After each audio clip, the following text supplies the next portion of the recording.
What are signs that someone is secretly unhappy? Nonchalance about their own personal health or safety. If you see someone start drinking more or smoking out of the blue, it might be an escape from psychological pain. If they aren't showering as much, ignoring people, staying in bed a lot, eating less, these are all signs that they don't have the energy or aren't happy. Many symptoms you'd see on someone with the flu are things you'd see on someone who's depressed.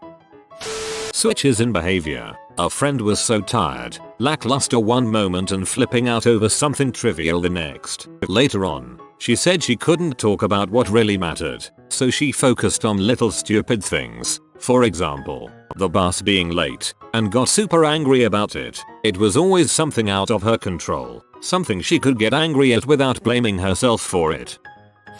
Are they really caring and seem to fix everyone else's problems? That's because they gave up trying to fix their own. Do they hate receiving gifts or say they don't want anything for Christmas, birthdays, but give everyone else gifts like there's no tomorrow? That's because they don't want anyone spending money on their pointless existence, and they don't have any real need for money other than bare essentials. Are they a walking doormat? That's because they don't give a frick about what happens to them, and they give negative fricks about making a decision for someone else. That is, if you ask them what they want to do as a group, and they insist that someone else decides, whether by saying I don't know, or I'm good either way, because they would hate to let their pointless desires influence someone else's day and or mood.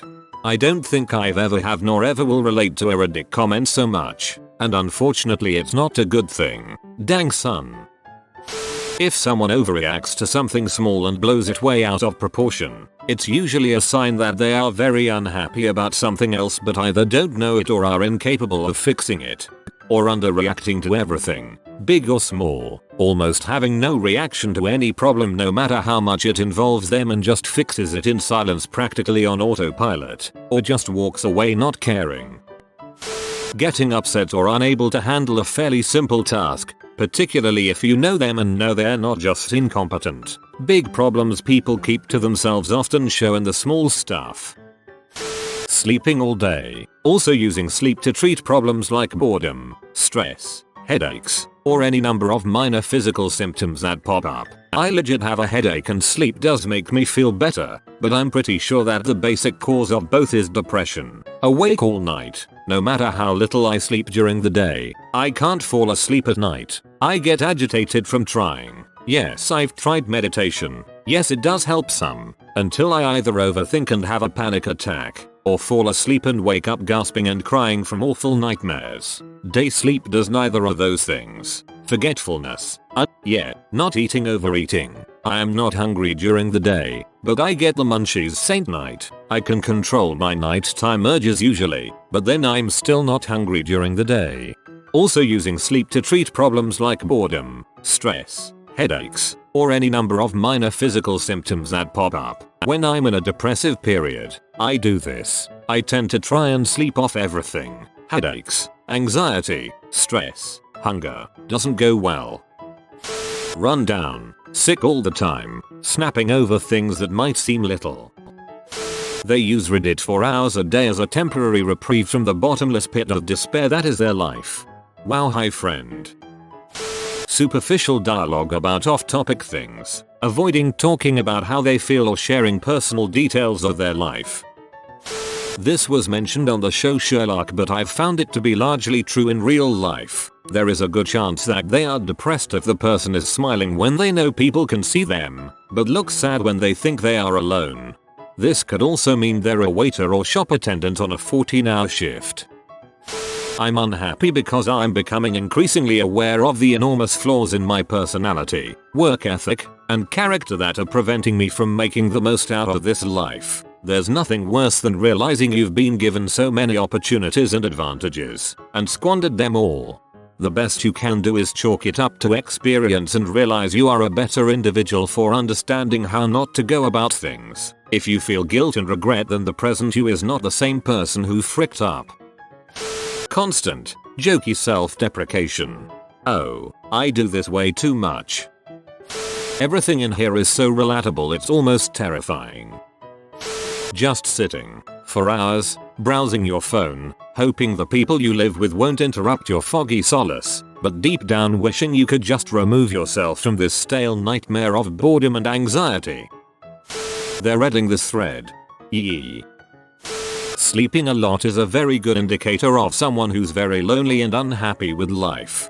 Undersleeping and oversleeping can both be signs of depression. So can changes in sleep patterns or changes in diet food consumption.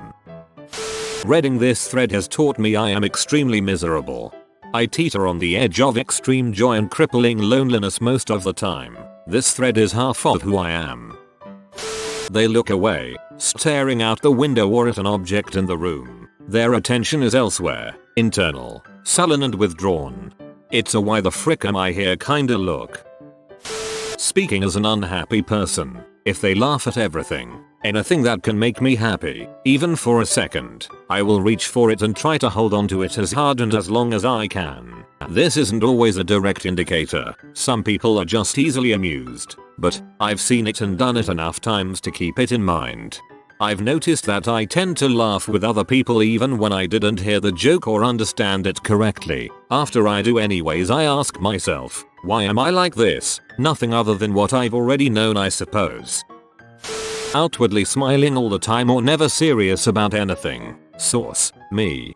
Avoid meaningful conversation like the plague.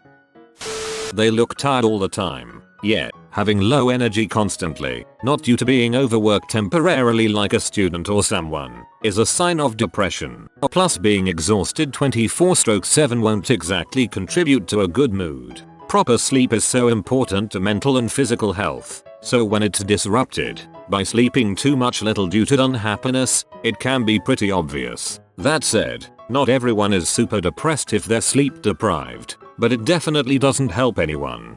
I'm fine, just tired. They don't come out as much. This whole thread is me, haha, am I unhappy? Haha. They seems that they do not care about things that they used to care about. Or can't focus like they used to. Sometimes even reading a book can be a struggle. Always being funny and sarcastic and never actually talking about anything of substance going on in your life even with close friends. Or at least that's how I do it. Their own lives, specifically, they'll experience the other people's life, though. Reads comments from top to bottom. Check, check, check, check. Yep, that as well. Check. Overindulging in escapism hobbies. The less happy you are, the more you want to tune out the outside world and life. Escaping life doesn't mean escaping contact with others. It means escaping yourself. Like spending countless hours watching YouTube videos and playing video games. Yup. Nothing. Like doing nothing. Spending your time with nothing. Being up late because nothing. I stay up late often. What do I do when I stay up late? Nothing. Absolutely nothing. And for some reason, I can't not do nothing.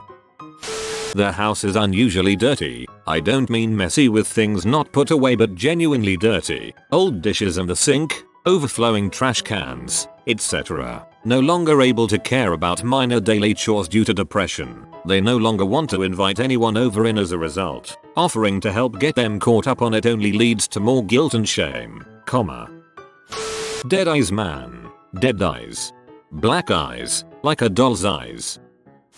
I've spent a lot of time looking for happiness and I did a lot of stuff that made me feel better for a bit, but eventually I always ended up right back at the start. It's just the natural cycle of life for some of us. So many highs yet so many lows. It's okay to be unhappy and lost. Many of my accomplishments in life were a direct result from me feeling like crap. Just own it. Keep going. Time will pass one way or another. This is very comforting. Thank you for sharing.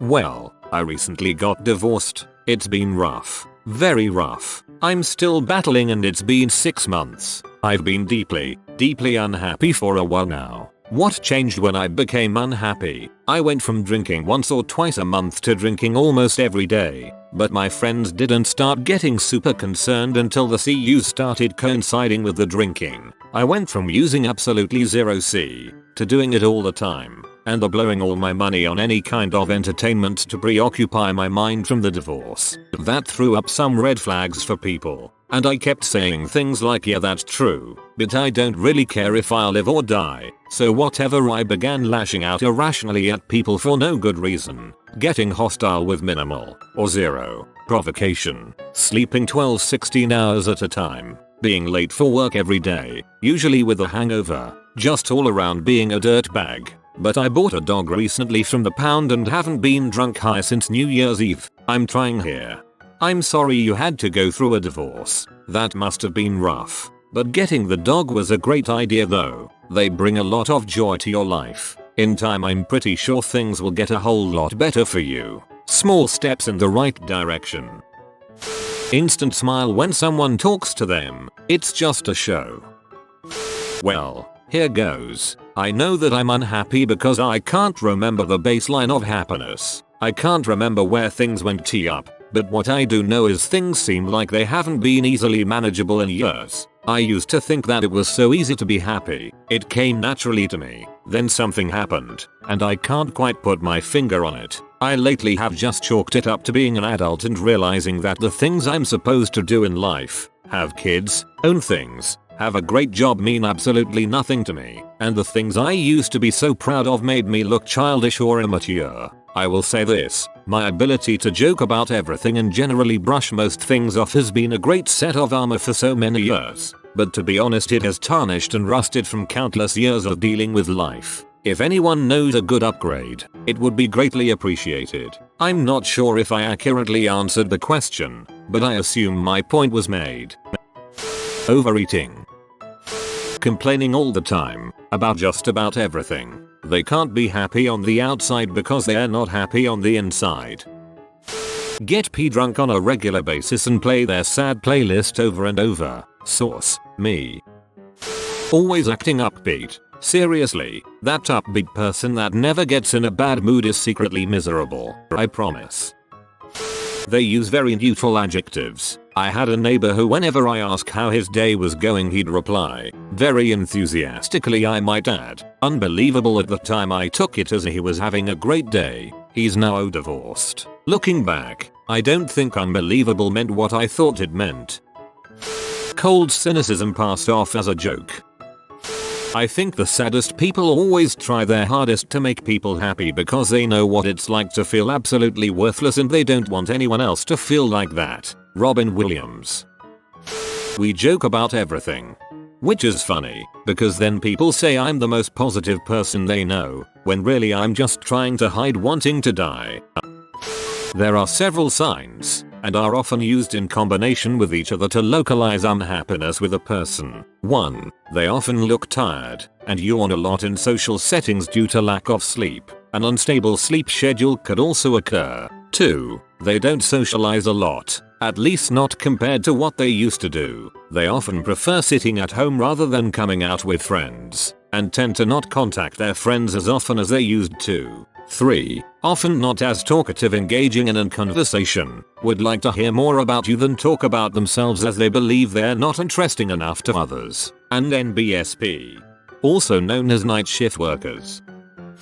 I'll throw a curveball into the mix. Always the life of the party. Hilarious. Over the top. Physical humor. Thrives on laughter. People love having them around. Another. Overly generous. Will help you move. Twice. Never asks for anything in return. Gives thoughtful gifts for seemingly no reason. Saw this handmade doodah and thought you'd love it. Constantly planning road trips and never asks for gas or hotel money. Eventually this person will reach out to you on a more serious topic. Please engage them on the subject. Doesn't mean the party is over. This person needs help and they're finally asking for it. This was my brother, right before he killed himself. Happiest person you ever met. Lived to make other people laugh, but couldn't handle the secret sorrow within himself. And the one time he sort of reached out to my family, we didn't take him seriously. He killed himself on his 24th birthday. Constant jokes about how miserable they are. If you make more than 3 jokes about your relationship being crappy during one evening, you need to do something about it. You have been visited by the romantic doggo. Comment love is magic so you never fall in the friend zone. If you are new to the channel, you can subscribe. I publish new videos every day. Until then, check another video, or don't. Either way, have a great day you magnificent people.